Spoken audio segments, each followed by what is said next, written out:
नमस्कार दोस्तों, स्वागत है आपके अपने जीआर स्टडी चैनल में। और मैं विशाल आप लोगों के लिए लेके आया हूँ आज बहुत इंपॉर्टेंट टॉपिक और नए कंसेप्ट से अपन स्टार्ट करेंगे, जिसका नाम है ग्रंथिया।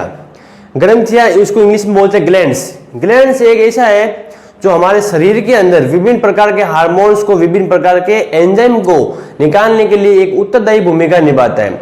इसका मतलब ये है कि हमारे शरीर के अंदर अगर हार्मोन्स और एंजाइम्स नहीं हुए तो हमारे शरीर की जो विभिन्न प्रकार की जो गतिविधियां, वो गतिविधियां क्या हो जाएगी, रुक जाएगी, या उन गतिविधियों में क्या हो जाएगी, बाधा उत्पन्न हो जाएगी। तो इसीलिए हमारे शरीर के अंदर हार्मोन्स और एंजाइम का सिक्रेशन होता है। हार्मोन्स और एंजाइम का सिक्रेशन करने वाले जो क्रिया होती है उसको क्या कहेंगे अपन, ग्रंथियों में उनको नाम दे देते हैं।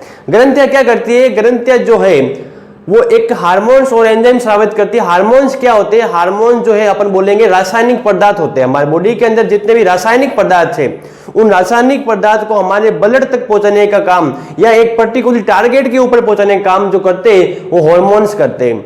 और हमारे बॉडी के अंदर जो हार्मोन्स का स्रावित करती है वो आप लोगों का क्या कहलाएगी, एंडोक्राइन ग्लैंड्स या अंतःस्रावी ग्रंथियां। और हमारी इस बॉडी के अंदर जो एंजाइम का स्रावन करेगी उसे अपन कहेंगे एक्सोक्राइन ग्लैंड्स या बहिस्रावी ग्रंथियां। तो सबसे पहले अपन हेडिंग लिखते हैं कि जो ग्लैंड्स है, जो ग्रंथियां है, उसके बारे में अपन चर्चा करेंगे।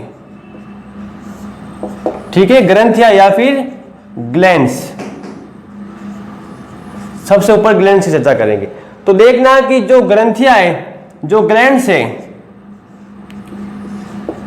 जो ग्लैंड्स है वो ग्लैंड्स आप लोगों के दो प्रकार की होती है। कितने प्रकार की? दो प्रकार की। सबसे पहले आप लोगों की होगी एक्सोक्राइन, एक्सोक्राइन ग्लैंड्स, और दूसरी आप लोगों की होगी endocrine glands, endocrine glands, endo और एक्सोक्राइन ग्लैंड्स। तो अब इनको देखना कि एक्सो का मतलब क्या है।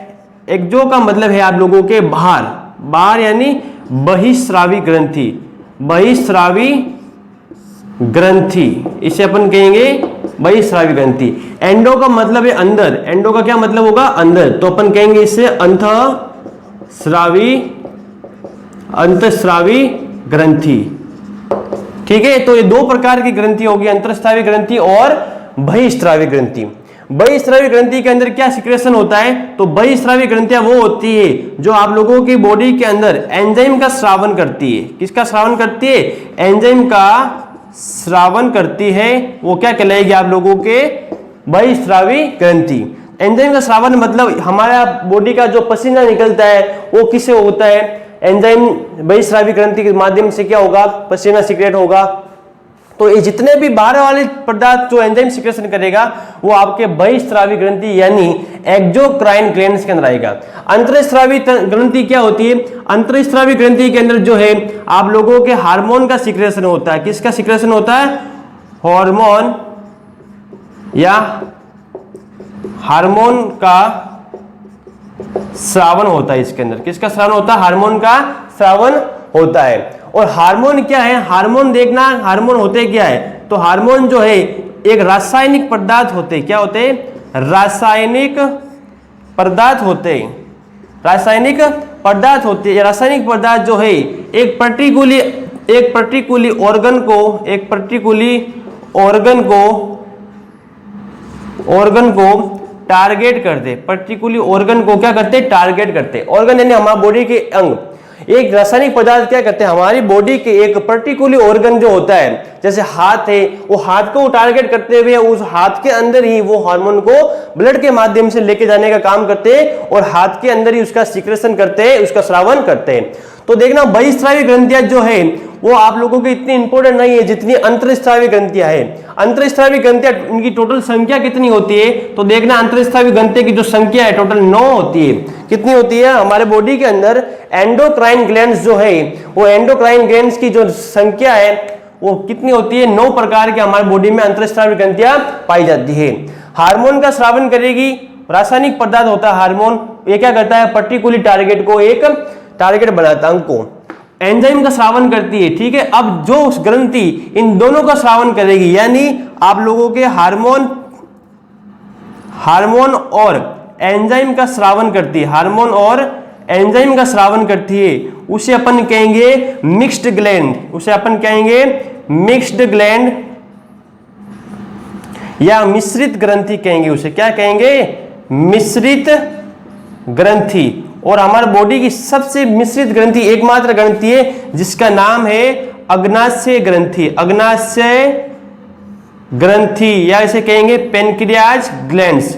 क्या कहेंगे? Pancreas gland. मैंने जब आपको डाइजेशन सिस्टम के अंदर अग्नाशय यानी पेनक्रियाज पढ़ाया तो उसमें मैंने बताया था अग्नाशय क्या करता है। अग्नाशय जो है अग्नाशय रस का भी स्रावन करता है। अग्नाशय रस के साथ साथ इंसुलिन का भी स्रावन करता है और इंसुलिन क्या होता है? हार्मोन होता है। इसीलिए इसे क्या कहा जाता है? हमारे बॉडी की एकमात्र मिश्रित ग्लैंड या मिक्स्ड ग्लैंड या मिश्रित ग्रंथि कहेंगे, क्योंकि ये एंजाइम के साथ साथ अग्नाशय रस का स्रावन करता है, हार्मोन्स का स्रावन करता है, यानी एंजाइम, हार्मोन और रस तीनों का स्रावन करता है। इसलिए इसे अपन क्या कहेंगे? Mixed gland. तो आज अपन टॉपिक की शुरुआत करते हैं। सबसे पहले अपन जो चर्चा करेंगे जो वेरी इंपॉर्टेंट है, यानी एंडोक्राइन ग्लैंड से। कहां से स्टार्ट करेंगे अपन? एंडोक्राइन ग्लैंड से स्टार्ट करेंगे। तो आप लोग जो है वो इन ग्लैंड्स के जो नोट्स बनाते हुए साथ साथ में चलना, क्योंकि इनके अंदर इतना कंटेंट दूंगा मैं जो आप लोगों ने आज तक नहीं पढ़ा होगा। तो अपन शुरुआत करते हैं सबसे पहले अपनी एंडोक्राइन ग्लैंड्स। एंडोक्राइन ग्लैंड्स यानी आप लोगों के अंतःस्रावी ग्रंथि। अंतःस्रावी ग्रंथि। तो देखना, एक चीज मैं यहां पर बताना चाहूंगा कि जो आप लोगों के दो वर्ड मिल के आए, कौन कौन से? एक तो हो गया एंडो प्लस एक्सो। एंडो प्लस एक्सो को यदि हम इसके साथ क्राइन वर्ड जोड़ दे तो हमारे दोनों प्रकार की ग्रंथियों का निर्माण होता है। एंडो का मतलब क्या होगा आप लोगों के? बाहर। क्या होगा? नहीं, अंदर। एंडो का मतलब होता है अंदर, और एक्सो का मतलब क्या होगा? बाहर, एग्जिट। और क्राइन का मतलब क्या होता है? क्राइन का मतलब होता है श्रावण। क्या होता है? श्रावण करना, किसी भी चीज का सिक्रेशन करना। तो एंडो प्लस एक्सो, अगर इनको साथ में यदि हम क्राइन वर्ड जोड़ दे तो ग्रंथि का निर्माण होता है। इसीलिए इनके नाम के पीछे क्राइन वर्ड जुड़ा होता है, क्योंकि क्राइन यानी क्या होगा? श्रावण करना। क्या करना? श्रावण करना। एंडो मतलब अंदर या अंतःस्रावी, एक्सो मतलब बाहर, बाहर बहिःस्रावी, और क्राइन मतलब क्या होगा? श्रावण। इसीलिए इनके जो ग्रंथियों के नाम है एंडोक्राइन और एक्सोक्राइन नाम दिया गया, क्योंकि क्राइन का मतलब क्या होगा आप लोगों के? श्रावण करना, किसी भी चीज का सिक्रेशन करना। ठीक है। तो एंडोक्राइन ग्लैंड्स के अंदर अंतःस्रावी ग्रंथियां होती है। अंतःस्रावी ग्रंथियों की सबसे मेन बात क्या है? ये ग्रंथियां जो होती है वो नलिका विहीन होती है। क्या होती है? नलिका विहीन ग्रंथियां होती है। क्या कौन सी ग्रंथि होगी ये? डक्टलेस या नलिका विहीन। नलिका विहीन ग्रंथियां होती, नलिका विहीन ग्रंथि होती है।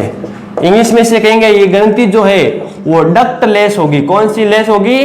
डक्टलेस होगी। ये ductless glands. Ductless gland. Duct को क्या कहेंगे अपन? डक्ट को कहेंगे नलिका।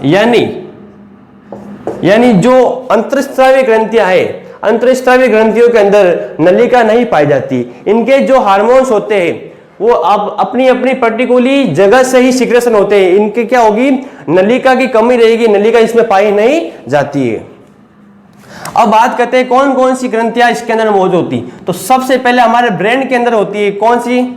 हमारे ब्रेन के अंदर जो होगी, यहां पर जो है दो प्रकार की ग्रंथियां होती है। इसका नाम है, एक तो सबसे पहले आता है आप लोगों के पीयूष ग्रंथि। कौन सी ग्रंथि? पीयूष ग्रंथि। पीयूष ग्रंथि को ही क्या कहा जाता है? Pituitary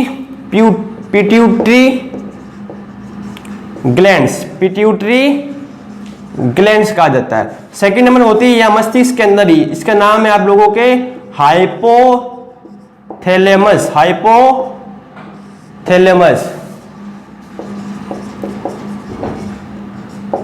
hypothalamus. और इसके नीचे ही एक होती है, इसका नाम है पीनियल ग्रंथि। पीनियल ग्रंथि। Pineal glands. उसके बाद हमारे जब गर्दन है, थ्रोट, गर्दन के अंदर दो इंपोर्टेंट ग्रंथियां पाई जाती है। इसका नाम है सबसे पहले थायराइड ग्रंथि, थायराइड ग्लैंड्स। और थायराइड ग्लैंड्स के यहां पर होती है एच आकार की ग्रंथि होती है। इस थायराइड ग्रंथि के ऊपर ही 4 प्रकार की एक और ग्रंथि होती है, इसका ही नाम क्या रखेंगे? पैराथायराइड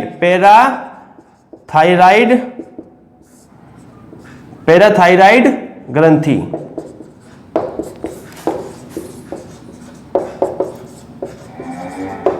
पैराथायरॉइड ग्लैंड्स, ठीक है। पैराथायरॉइड ग्लैंड्स के बाद हमारे यहां पर चेस्ट के ऊपर जो है, चेस्ट के ऊपर एक ग्रंथि होती है जिसे बोलते हैं अपन थाइमस ग्रंथि, थाइमस ग्रंथि या थाइमस ग्लैंड, ठीक है। थाइमस ग्लैंड के बाद यहां पर एक जो है पत्तीनुमा संरचना में होगी जिसका नाम है आप लोगों के अग्नाशय ग्रंथि, अग्नाशय ग्रंथि, या फिर इसको बोलेंगे अपन पेनक्रियाज ग्रंथि। क्या बोलेंगे? Pancreas gland, pancreas gland. और पेनक्रियाज ग्लैंड के नीचे आप लोगों के यहां पर जो है वो जनन ग्रंथियां पाई जाती है। क्या कौन सी ग्रंथियां होगी? जनन ग्रंथियां पाई जाती है। जनन ग्रंथियां क्या करती है? हमारे बॉडी के अंदर जो है रिप्रोडक्शन का काम करती है, यानी जन्म लेने का काम करती है। तो देखना सबसे ऊपर जो है पीयूष ग्रंथि, पीयूष ग्रंथि के बाद जस्ट नीचे हाइपोथैलेमस, हाइपोथैलेमस के बाद पिनियल ग्लैंड, पिनियल ग्लैंड के बाद आपके गर्दन के थ्रोट के अंदर लैरिंक्स के नीचे वायु नलिका के पीछे थायराइड ग्रंथि पाई जाती है। इसके जस्ट इसके ऊपर ही 4 भाग में डिवाइडेशन होती है। पैराथायरॉइड ग्रंथि, उसके बाद चेस्ट पे थाइमस ग्रंथि, अग्नाशय ग्रंथि और जनन ग्रंथि। तो आप लोगों ने जो नोट किए पीयूष ग्रंथि से लगाकर जनन ग्रंथि 2 प्रकार की होती है। एक तो होगा वर्सन टेस्टिस, एक वर्सन, और एक होती है आप लोगों के अंडाणु। क्या होगी? अंडाणु या ओवम। तो एक 2 प्रकार की होगी। तो ठीक है, तो 2 और टोटल मिलकर आप लोगों के जो ग्रंथियां बनेगी वो कितनी प्रकार की ग्रंथियां बनेगी? 9 टाइप्स की ग्रंथियां बनेगी। तो सबसे पहले पीयूष ग्रंथि को या हाइपोथैलेमस को समझाने से पहले हम लोग सबसे पहले नीचे वाली ग्रंथियों के ऊपर चर्चा करेंगे, क्योंकि जब अपन नीचे वाली ग्रंथियों के ऊपर चर्चा करेंगे तो ही हमको पीयूष ग्रंथि और हाइपोथैलेमस की जो ग्रंथियों की जो मास्टर ग्रंथि बोलते हैं पीयूष ग्रंथि को, उस मास्टर ग्रंथि क्यों बोलते हैं? क्योंकि इन सब के ऊपर वो कंट्रोल करने का काम करती है। तो हमको पीयूष ग्रंथि पढ़ने से पहले इन सब के बारे में चर्चा करनी आवश्यकता है, क्योंकि जब इन सब के बारे में अपन जानेंगे उसके बाद अगर पीयूष ग्रंथि को जानेंगे तो अपने जो पढ़ने में है, नोट्स बनाने में वो क्या होगा? अच्छा होगा। क्योंकि पीयूष ग्रंथि में अगर अपन डायरेक्टली नाम इन सब के पढ़ लेंगे तो अपन को पता नहीं चलेगा कि भाई पीयूष ग्रंथि के अंदर हार्मोन बनते हैं, एसीटीएच, एडिनोट्रोपिक हार्मोन। तो थायराइड ग्रंथि के बारे में अपन नहीं पढ़ेंगे तो सबसे पहले पीयूष ग्रंथि में अगर उसका हार्मोन पढ़ ले तो अपन को पता नहीं चलेगा। इसलिए अपन सबसे पहले थायराइड ग्रंथि से चर्चा करेंगे, जो जिन सब के ऊपर पीयूष ग्रंथि क्या करती है? कंट्रोल करने का काम करती है। तो आज मैं आप लोगों से चर्चा करूंगा सबसे पहले जो है हमारी थायराइड ग्रंथि। किसके ऊपर चर्चा करेंगे अपन? फर्स्ट है हमारा आज टॉपिक जो है वो है थायराइड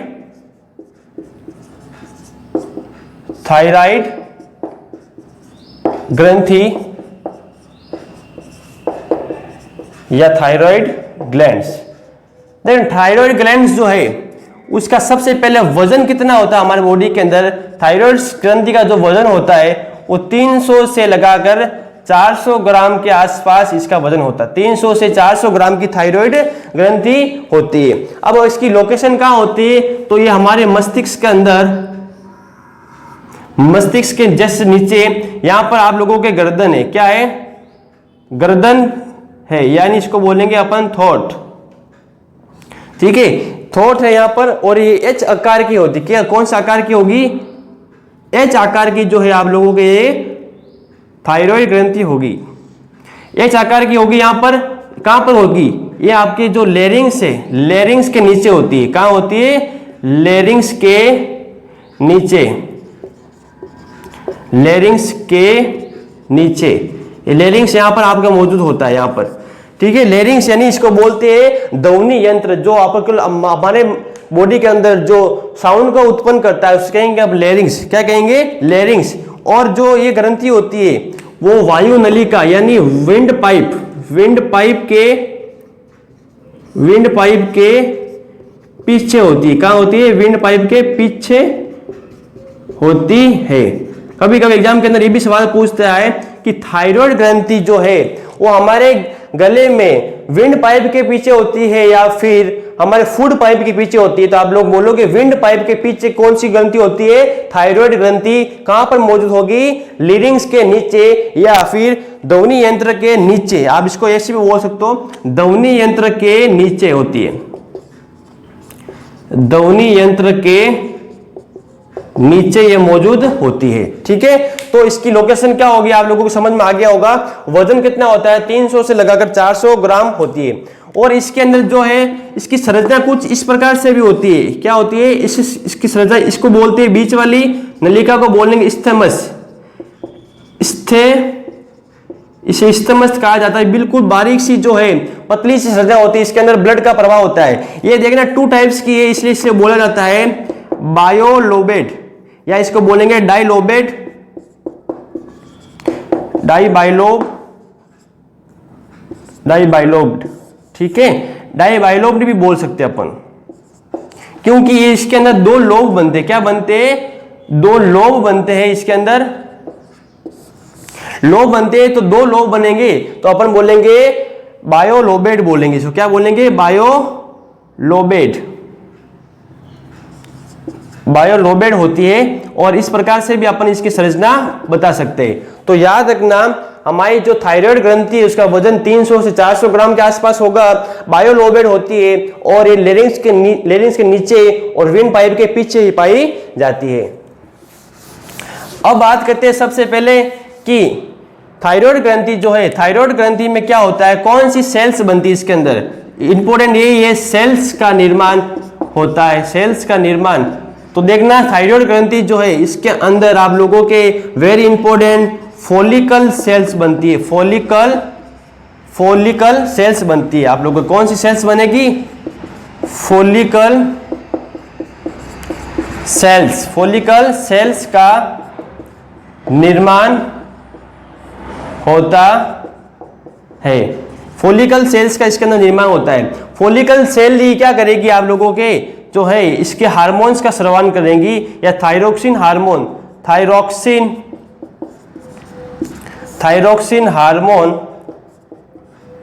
का निर्माण करती है। तो फॉलिकल, तो एग्जाम में सवाल पूछा जाता है कि आप लोगों के थायराइड ग्रंथि के अंदर कौन सी कोशिका का निर्माण होता है, तो थायराइड ग्रंथि के अंदर फॉलिकल सेल्स या फॉलिकल कोशिका का निर्माण होता है। फॉलिकल कोशिका के निर्माण से क्या मतलब है कि हमारे थायराइड ग्रंथि के अंदर थायरोक्सिन हार्मोन का निर्माण कौन सी कोशिकाओं से मिलकर बना होगा, तो अपन बोलेंगे फॉलिकल कोशिकाओं से मिलकर इसका निर्माण हुआ होगा। और देखना फॉलिकल कोशिका तो बनती है इसके अंदर, साथ ही इसके अंदर एक प्रोटीन का निर्माण होता है। प्रोटीन कौन सा बनता है इसके अंदर, तो देखना प्रोटीन कौन सा होता है इसके अंदर, होता है थायरोग्लोबिन प्रोटीन। तो थायरोग्लोबिन प्रोटीन बनता है। और आप लोगों को पता है प्रोटीन का जो निर्माण होगा वो कहां से होगा, तो प्रोटीन का निर्माण जो है अमाइनो एसिड या फिर अमीनो अम्ल से मिलकर बना होता है। किससे? अमीनो अम्ल से मिलकर बना होता है। तो इस प्रोटीन के अंदर थायराइड ग्लैंड्स के अंदर कौन सा अमीनो अम्ल पाया जाता है, तो याद रखना टायरोसिन प्रोटीन जो है इसके अंदर पाया जाएगा। तो याद रखना थायराइड ग्रंथि के अंदर कौन सा प्रोटीन बनता है, तो थायराइड ग्रंथि के अंदर टायरोसिन प्रोटीन बनता है जो आगे चल के थायरोक्सिन हार्मोन को बनाने में सहायता करेगा। तो थायरोग्लोबिन प्रोटीन बनता है। इस प्रोटीन के अंदर अमीनो एसिड होता है और कौन सा होगा, थायरोसिन एसिड होगा। ठीक है, इसके बाद अपन चर्चा करते हैं कि इसके हार्मोन्स कौन कौन से होते हैं। तो इसके अंदर 2 प्रकार के हार्मोन्स होते हैं। कौन से हार्मोन? सबसे पहला जो होगा आप लोगों के थायरोक्सिन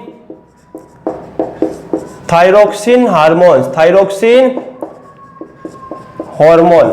तो थायरोक्सिन हार्मोन जो है देखना यहाँ पर अच्छी प्रकार से, थायरोक्सिन जो हार्मोन है वो दो प्रकार के हार्मोन से मिलकर बना होता है, T3 और T4। T3 और T4, T3 और T4 को अपन कैसे बताएंगे, ध्यान से देखना कि इसके अंदर एक आयोडीन बनता है। क्या बनता है?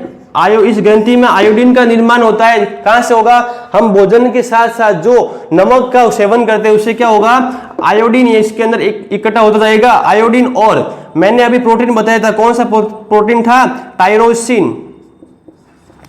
टायरोसिन जो है था इसके अंदर प्रोटीन था। तो आयोडीन और टायरोसिन मिलकर T3 और T4 हार्मोन का निर्माण करेंगे। तो T3 देखो इसके अंदर तीन प्रकार के तीन आयोडीन होते हैं। क्या होते? तीन आयोडो, और इसको अपन बोल सकते हैं रोक्सिन, टायरोसिन। तो इसका जो नाम होगा साइंस में क्या होगा? तीन को अपन बोलेंगे तीन को अपन क्या बोलेंगे? ट्राई आयोडो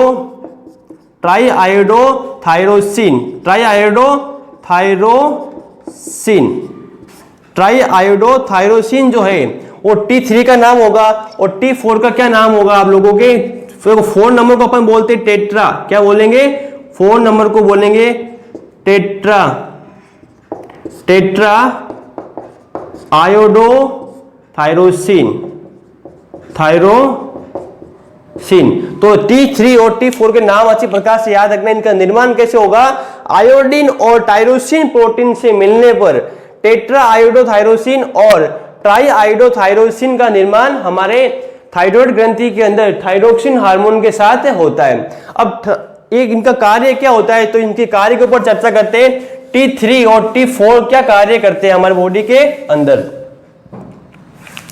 तो देखना T3 प्लस T4 जो है, T3 प्लस T4 के कार्य क्या होते हैं, के वर्क या कार्य क्या होते हैं? तो सबसे पहले जो थायरोक्सिन हार्मोन का T3 और T4 भाग है वो हमारे बॉडी के अंदर सबसे पहला काम कौन सा करेगा? तो ये हमारे बॉडी के अंदर जो है वो मेटाबॉलिक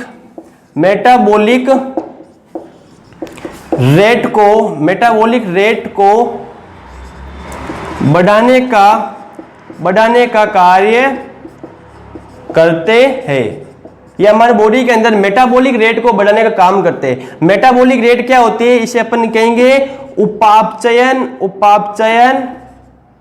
उपापचयन क्रिया। हमारे बॉडी के अंदर जितनी भी पाचन क्रिया होती है, उपापचयन क्रिया होती है, उस सभी उपापचयन क्रिया को बढ़ाने का काम कौन करेगा? हमारे थायराइड ग्रंथि के अंदर मेटाबॉलिक रेट को बढ़ाने का काम करेगा T3 या T4 हार्मोन। T3 या T4 हार्मोन क्या करेंगे? मेटाबॉलिक रेट को बढ़ाने का काम करेंगे, यानी उपापचयन क्रिया को बढ़ाने का काम करते हैं।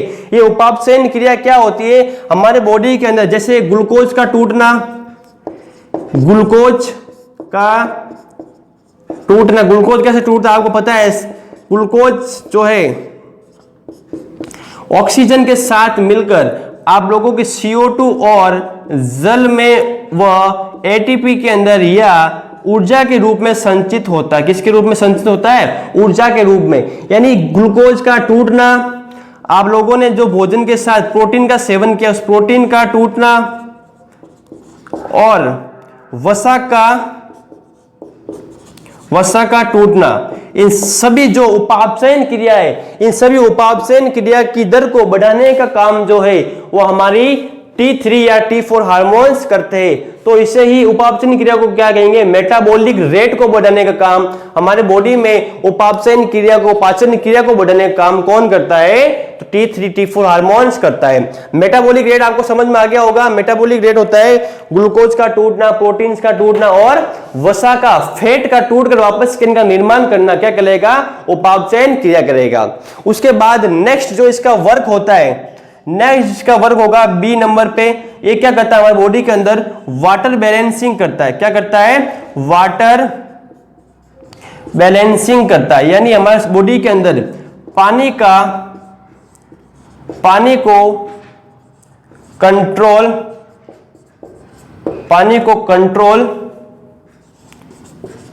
करने का कार्य करता है। तो T3 और T4 जो है हमारी बॉडी के अंदर पानी के कंट्रोल को, वाटर बैलेंसिंग का बनाने का काम करेगा। कौन सा हार्मोन करेगा? T3 या T4। पानी की कमी को, पानी की वृद्धि को जो बैलेंस करने का काम होता है, उस बैलेंस करने का काम कौन करेगा? T3 या T4 हार्मोन्स करता है। तो दो प्रकार के वर्क मैंने आपको बताई। सबसे पहले मेटाबॉलिक रेट को बनाए रखेगा, दूसरा क्या है? पानी को कंट्रोल करने का कार्य करेगा। उसके आगे अपन तीसरा इसका वर्क पढ़ते हैं। तीसरा जो वर्क होगा इसका, वो होगा आप लोगों की BMR को रेगुलेट करना। तीसरा जो इसका वर्क होगा, सी नंबर पे यहां पर मैं लगा के लिख रहा हूं, BMR को रेगुलेट करना। BMR को रेगुलेट करना। देखो, एक 10वीं के अंदर या फिर 12वीं के अंदर आप लोगों ने पढ़ा होगा, एक फुल फॉर्म होती है जिसका नाम होता है BMI। क्या होता है? BMI। मैं जब क्लास के अंदर पढ़ाता था तो बच्चे क्या इस BMR को क्या जोड़ लेते? BMI के सर ने AR यहाँ पर गलत लिख दिया है, यहाँ पर R की जगह क्या आएगा? I आएगा। लेकिन ऐसा नहीं है। BMI जो अपन 10वीं में पढ़ते हैं वो लिपिड के लिए प्रयोग किया जाता है। किसके लिए प्रयोग जाते हैं? लिपिड के लिए प्रयोग किया जाता है। इसका नाम होता है body mass index. Body mass, I का मतलब होता है इसके अंदर इंडेक्स। इसको बोलते हैं शरीर भार सूचकांक। शरीर भार सूचकांक। अक्सर बच्चे क्या करते हैं क्लासों के अंदर, जब मैं BMR लिखता हूं तो वो BMR को R हटाकर अपनी कॉपी के अंदर I लिख देते थे, क्योंकि उनके पास या तो नॉलेज की कमी है या फिर आज तक उन्होंने वही पढ़ा है जो उनको पढ़ाया गया है। यानी अपन जब एक्स्ट्रा पढ़ते हैं, मतलब नया कंटेंट पढ़ते हैं, तो BMR नहीं है, वो BMI को पढ़ लेते हैं BMR। लेकिन BMR जो है थायराइड ग्रंथि के अंदर थायरोक्सिन हार्मोन जो इसका कार्य करता है, उस कार्य को समझेंगे। तो आप लोग प्लीज इसको BMI नहीं समझेगा, क्योंकि BMI को मैंने आपको बता दिया लिपिड के अंदर जो है शरीर भार सूचकांक, हमारे मोटापे की इकाई को जानने के लिए शरीर भार सूचकांक या बॉडी मास इंडेक्स की अंतर्गत हमारे बॉडी का जो मोटापा वो किया जाता है। तो इसकी यूनिट होती है वो 25 किलोग्राम प्रति मीटर स्क्वायर से लगाकर 30 किलोग्राम प्रति मीटर स्क्वायर इसकी यूनिट होती है। अगर आपका वजन इससे ज्यादा है तो आप मोटापे की श्रेणी में आओगे, तो इसलिए इसको BMI कहा जाता है। लेकिन BMR की जो फुल फॉर्म होगी वो आप लोगों के होगी basal metabolic rate. Basal metabolic rate. Basal metabolic rate का मतलब क्या है? हमारी बॉडी के अंदर सेल्स में, हमारी बॉडी के अंदर सेल्स में या कोशिकाओं में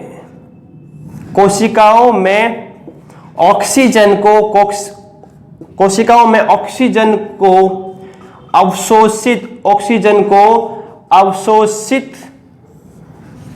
अवशोषित करने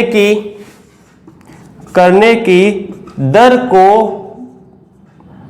को बढ़ाता है। यानी जो BMR क्या है? BMR की फुल फॉर्म याद रखना, बेसल मेटाबॉलिक रेट। एग्जाम में कभी कभी इसकी फुल फॉर्म भी पूछ जाती है कि BMR का पूरा नाम बताओ, तो आप क्या लिखोगे? Basal metabolic rate. तो क्या होता है बेसल मेटाबॉलिक रेट को? क्या कहेंगे अपन? जो हमारी शरीर की कोशिकाएं होती है, उन कोशिकाओं के अंदर जब उनके साथ ऑक्सीजन मिलता है, उस ऑक्सीजन को कितनी आवश्यकता अनुरूप वो ऑक्सीजन का अवशोषित करती है, उनकी अवशोषित दर को, उनकी अवशोषित करने की रेट को क्या करता है? जो T3 और T4 जो है उसको बढ़ाने का काम करता है, उसको बनाए रखने का काम करता है, उसको रेगुलेट करने का काम करता है। अब कैसे, किस प्रकार से? क्योंकि देखना, या अपने जो ग्लूकोज बनता है उसके साथ भी क्या होता है? ऑक्सीजन अवशोषित होता है। जैसे इस ग्लूकोज प्लस इसके साथ अगर ऑक्सीजन मिल गया, ये ऑक्सीजन का अवशोषण स्टार्ट हो गया, तो इसके साथ जो है वो आप लोगों को कार्बन डाइऑक्साइड और जल का निर्माण होता है, उसके साथ ATP का निर्माण होता है। इसलिए क्या होता है हमारे बॉडी के अंदर, जब आप लोग क्या करोगे? ऑक्सीजन का अवशोषण होता रहेगा कोशिकाओं के अंदर, तब हमें क्या होगी, ऊर्जा मिलती रहेगी, तब हमें क्या होगी, ऊर्जा या एनर्जी प्राप्त होती रहेगी। और एनर्जी किस रूप में प्राप्त होती है, एटीपी के रूप में, एडिनोसिन ट्राइफॉस्फेट के रूप में जो है वो ऊर्जा का निर्माण होता रहेगा। इसीलिए क्या कहेंगे, बीएमआर जो है वो T3 और T4 हार्मोन, इस बीएमआर को रेगुलेट करने का काम हमारी बॉडी के अंदर थायराइड ग्लैंड्स के अंदर थायरोक्सिन हार्मोन की सहायता से करते हैं। ऑक्सीजन का अवशोषण होगा तो हमारे बॉडी के अंदर पर्याप्त रूप में जो एटीपी की निर्माण होगा, ऊर्जा का निर्माण होगा। तो याद रखना बीएमआर ये नया चीज होगी आप लोगों के लिए, आपने पढ़ा नहीं होगा, लेकिन एग्जाम में पूछा जाता है बीएमआर, जो बीएमआर को रेगुलेट करने का काम कौन सी ग्रंथि करती है, तो आप याद रखना थायराइड ग्रंथि करती है। ठीक है, और एक इसका लास्ट वर्क है, लास्ट वर्क कौन सा है,